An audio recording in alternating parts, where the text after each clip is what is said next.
जय हिंद दोस्तों। हम सभी ने हाईजैकिंग के बारे में बहुत सारे केसेस सुने हुए हैं, पर क्या आपने कभी डीबी कूपर हाईजैकिंग केस के बारे में सुना है? वो केस जो अमेरिका जैसे देश की one of the greatest unsolved mystery बनकर रह गया है।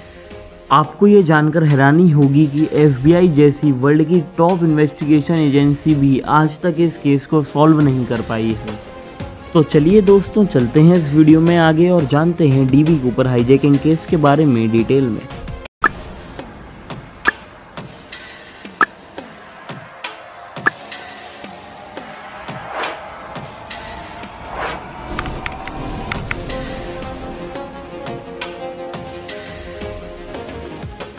दोस्तों, इस कहानी की शुरुआत होती है 24 नवंबर 1971 से। काले सूट और सफ़ेद शर्ट में काली टाई पहनकर एक करीब 6 फीट का आदमी, जिसकी उम्र लगभग 40 से 45 साल की होगी, वो अपने हाथ में एक अटैची एक सूटकेस लेकर पोर्टलैंड के एयरपोर्ट पर पहुंचता है।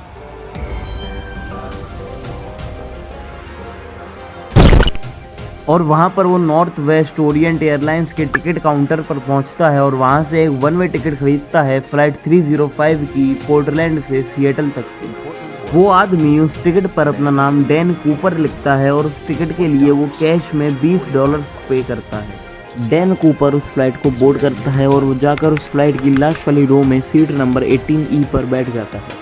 और ये फ्लाइट पोर्टलैंड से अपने शेड्यूल टाइम 2:50 पर डिपार्ट हो जाती है, वहाँ से रवाना हो जाती है। और फिर उसके बाद डैन कूपर अपने लिए एक विस्की ऑर्डर करते हैं।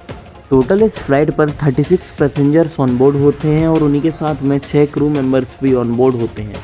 और फिर टेक ऑफ के कुछ समय बाद डैन कूपर अपने पीछे जंप सीट पर बैठी एक फ्लाइट अटेंडेंट को एक चिट्ठी देते हैं, जिसे वो बिना पढ़े अपने पर्स में रख लेती हैं। फिर उसके बाद डैन कूपर उनसे बोलते हैं, miss you should better read that note, I have a bomb. फिर फ्लोरेंस अपने पर्स में से उस चिट्ठी को निकालती हैं और उसे पढ़ना चालू करती हैं।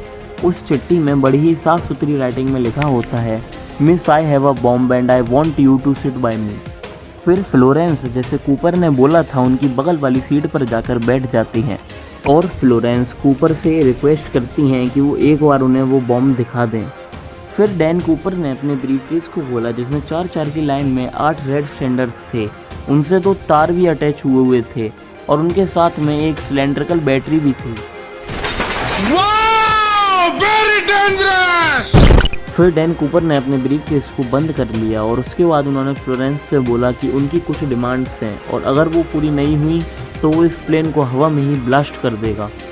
कूपर फिर फ्लोरेंस को अपनी डिमांड्स बताता है और उसके बाद फ्लोरेंस उन डिमांड्स को लिख लेती हैं और वो उन डिमांड्स को जाकर कैप्टन स्कॉट को बताती हैं, जो कूपर की उन डिमांड्स को नॉर्थ वेस्ट फ्लाइट ऑपरेशंस के ऑफिस मिनेसोटा को बताते हैं, जिसे लेकर वो लोग राज़ी हो जाते हैं कूपर की सारी डिमांड्स को फुलफ़िल करने के लिए, कूपर की सारी डिमांड्स को पूरा करने के लिए। डैन कूपर की 3 डिमांड्स थी। पहली, $2 लाख चाहिए थे उसे, वो भी कैश में। दूसरी, उसे 2 फ्रंट और 2 बैक पैराशूट्स चाहिए थे। कूपर की तीसरी डिमांड ये थी कि इस जहाज़ को, मतलब इस प्लेन को, फ्लाइट 305 को रिफ्यूल किया जाए सिएटल पर, जिसके बाद कूपर इसे कहीं और लेकर जाएगा। और इनके साथ साथ कूपर ने यह भी एक शर्त रखी कि जब तक उसके हाथ में पैसे और पैराशूट्स नहीं आ जाते तब तक कोई भी पैसेंजर इस प्लेन से बाहर नहीं जाएगा। उसने साथ ही में ये भी बोला कि जैसे ही उसके हाथ में पैसे और पैराशूट्स आ जाएंगे, वो सारे पैसेंजर्स को बिना नुकसान पहुंचाए इस प्लेन से रिलीज़ कर देगा।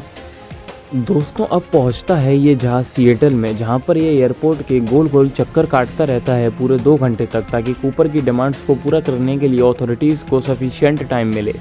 फ्लाइट पर और जो पैसेंजर्स मौजूद थे उनसे बोल दिया गया था कि यहाँ पर एक माइनर टेक्निकल ग्लिच की वजह से इस फ्लाइट को लैंड होने में डिले करवाया जा रहा है। जब ये फ्लाइट एयरपोर्ट के चक्कर लगा रही होती है, उसी बीच में फ्लोरेंस और कूपर के बीच में वार्तालाप होता है। फ्लोरेंस कूपर से पूछती हैं कि उसकी उनकी एयरलाइन के साथ क्या दुश्मनी है कि उसने उन्हीं की एयरलाइन को चुना हाईजैकिंग के लिए, जिसके जवाब में कूपर बोलता है कि उसकी उनकी एयरलाइन के साथ कोई दुश्मनी नहीं है, वो ये सब इसलिए कर रहा है कि उसकी किसी और के साथ दुश्मनी है। अरे कहना क्या चाहते हो? और फाइनली फ्लाइट को 2 घंटे बाद लैंड कराया जाता है। कूपर को $2 लाख के रूप में $20 के 10 एयर नोट्स दे दिए जाते हैं, जिनके सीरियल नंबर्स को पहले ही रिकॉर्ड कर लिया जाता है और साथ ही में उसे पैराशूट्स भी दे दिए जाते हैं जो उसने डिमांड करे थे। अब कूपर ने सारे पैसेंजर्स को रिलीज़ कर दिया था और उनके साथ साथ 2 फ्लाइट क्रू मेंबर्स को भी फ्लाइट से उतरने की परमिशन दे दी थी। और उसके बाद अब केवल उस प्लेन के अंदर 5 लोग थे, 2 पायलट्स, 2 क्रू मेंबर्स और 1 डैन कूपर। अब इस एयरक्राफ्ट को रीफ्यूल कर दिया जाता है और उसके बाद फ्लाइट के कैप्टन कूपर से पूछते हैं कि अब आगे कहाँ जाना है, जिसे लेकर कूपर बोलते हैं कि अब उन्हें इस एयरक्राफ्ट को मेक्सिको सिटी लेकर जाना है, वो भी 370 किलोमीटर पर आवर की स्पीड पर।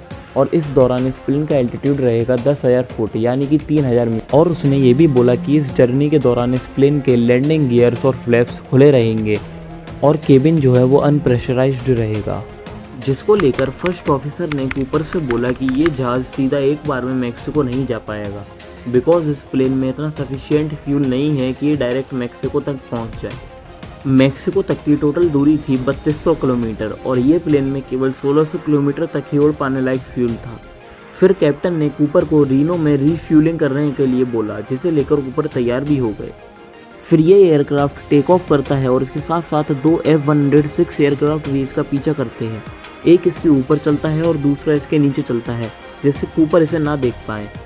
फिर प्लेन के टेक ऑफ के कुछ समय बाद कूपर मकलो से बोलते हैं कि प्लेन की बैक स्टेयर्स को खोला जाए। मकलो एक क्रू मेंबर थी, जिसे लेकर मकलो कूपर से बोलती हैं कि उन्हें डर लगता है कहीं वो प्लेन के बाहर उड़कर ना चली जाए। आपने सबसे पहले घबराना नहीं। फिर कूपर मकलो से बोलते हैं कि तुम रहने दो, मैं खुद ही इन बैक स्टेयर्स को खोल लूँगा। फिर कॉकपिट की तरफ जाने का ऑर्डर देते हैं कूपर मकलो को। कॉकपिट की तरफ जाने से पहले मकलो कूपर से रिक्वेस्ट करती हैं कि वो इस बॉम्ब को अपने साथ ले जाएं, यहाँ छोड़कर ना जाएं, जिसे लेकर कूपर बोलते हैं कि वो इस बात की चिंता ना करें, वो या तो इस बॉम्ब को डिसआर्म करके जाएंगे या फिर इस बॉम्ब को अपने साथ ले जाएंगे। और फिर दोस्तों उसके थोड़ी देर बाद कूपर बैक स्टेयर्स से छलांग लगा देते हैं, वो उस प्लेन से कूद जाते हैं। और फिर रात में 11 बजे जब ये जहाज़ रीनो में लैंड करता है तब पूरे जहाज़ की तलाशी ली जाती है और इस जहाज़ में ना तो अब वहाँ पर कूपर होते हैं और ना ही कोई बॉम्ब। किसी को समझ नहीं आता कि कूपर कहाँ गायब हो गया। फिर जब जहाज़ की सीढ़ियों को खुला देखा जाता है तब ये अंदाज़ा लगाया जाता है कि डैन कूपर ने सिएटल और रीनो के बीच में कहीं पर छलांग लगा दी। FBI एजेंट्स को उस फ्लाइट पर से 66 अनआइडेंटिफाइड फिंगरप्रिंट्स मिले। उन्हें कूपर की ब्लैक टाई वाइट क्लिप के साथ भी मिली और इसके अलावा उन्हें कूपर के 2 में से एक पैराशूट भी मिला जो वो अपने साथ नहीं ले गया था। और फिर ये इन्वेस्टिगेशन बहुत लंबी चलती है। FBI बहुत सारे लोगों से पूछताछ करती है जो उस फ्लाइट पर उस समय मौजूद थे। उन लोगों से पूछताछ के बाद FBI डैन कूपर का ये स्केच बनवाती है। जी हाँ, डैन कूपर DB कूपर का असली नाम था। वो एक रिपोर्टर की मिस्टेक की वजह से DB कूपर फेमस हो गया, लेकिन असली नाम उसका डैन कूपर था। अब दोस्तों FBI को ये पता लगाना था कि एग्जैक्टली डैन कूपर ने जंप कहाँ पर लगाई है, जिसको पता लगाने के लिए FBI ने एक तरीका अपनाया।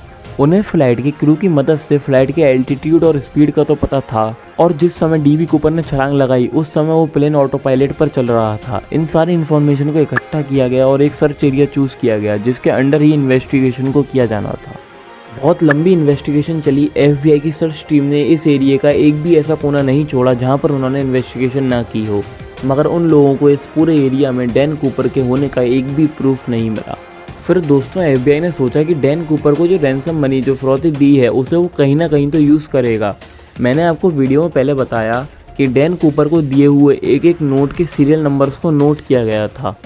FBI ने उन सीरियल नंबर्स को पब्लिकली रिलीज़ कर दिया और उन्होंने लोगों से बोला कि अगर आपको कोई भी इंसान इस सीरियल नंबर का नोट दे तो आप हमें उसके बारे में जल्दी से जल्दी इन्फॉर्म करें। मगर दोस्तों ये तरकीब भी बिल्कुल काम नहीं आई। एक भी वो नोट जो डैन कूपर को दिया गया था वो कहीं पर भी इस्तेमाल नहीं किया गया। FBI को इस केस में पहला और आखिरी प्रूफ मिलता है 10 फरवरी 1980 को, जब एक 8 साल का बच्चा जो अपनी फैमिली के साथ वेकेशन मनाने गया था टीना बार पे, जो एक बीच है कोलंबियन रिवर के पास, उसे 3 $20 के नोट्स के बंडल मिले जो टोटल में $5,800 होते थे। और ये वही नोट्स थे जो DB कूपर को दिए गए थे बिकॉज इनके सीरियल नंबर्स उन सीरियल नंबर्स से मैच करते थे।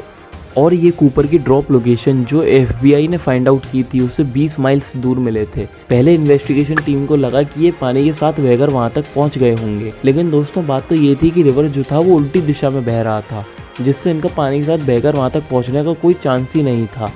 ये नोट जिस बीच पर मिले थे उस बीच पर 1974 में ऊपर से रेत मिट्टी को दोबारा डाला गया था, जिसकी वजह से FBI को ये भी शक होने लगा कि ये नोट्स 1974 के बाद वहाँ पर आकर किसी ने गाड़े हैं, हो सकता है वो DB कूपर ही हो।